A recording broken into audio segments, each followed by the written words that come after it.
It was a birthday in black for Melania this year. Not that it would have been more festive under different conditions. At least, that's what Donald Trump hinted at when he chatted about their birthday plans. April 26th marked a big celebration for Melania Trump. It was her 55th birthday. And how did the president and first lady celebrate the big day? Apparently, they didn't. They just celebrated how much everyone loves tariffs. We wish we were joking. Oh, she's gonna have a great birthday. she's got a working birthday. On the 25th, Trump and Melania boarded Air Force One bound for Rome to attend the funeral for Pope Francis on the 26th. And they did indeed start Melania's birthday in Vatican City with other world leaders and dignitaries who had flown in for the funeral. Ahead of the flight, Trump took questions from reporters on Air Force One, and one of them asked about his plans for Melania's birthday. His response was, well, not encouraging. He said, "I'll take her for dinner on the Boeing. I'll take her for dinner on Air Force One. I haven't had much time to buy presents."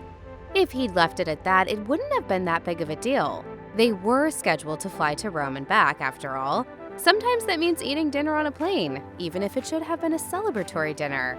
But he somehow found a way to switch immediately from Melania's dinner plans to tariffs, without being prompted to.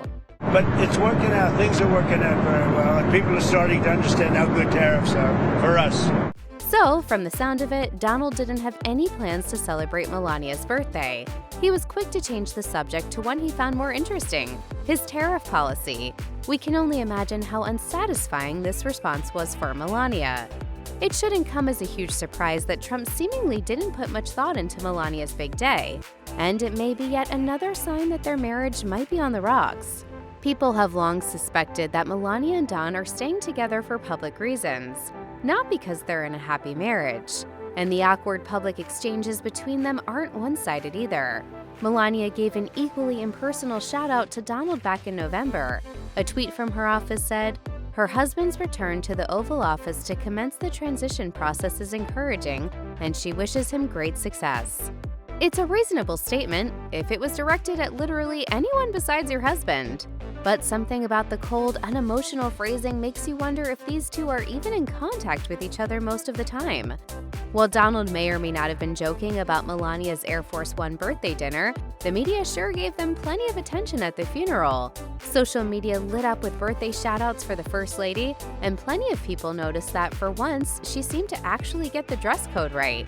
Compare that to the outfit she wore to Jimmy Carter's funeral in January 2025. The media had a field day with that ensemble, thanks to the oversized white statement color that depicted two people kissing. So, at least compared to that, her respectful black veil and lace gloves were much more fitting at Pope Francis's funeral. On the other hand, political commentators were quick to point out Trump's decision to wear a blue suit at the somber event, noting that he stuck out like a sore thumb in a sea of black formal wear. It looks like the real gift he gave Melania for her birthday was an acute case of embarrassment.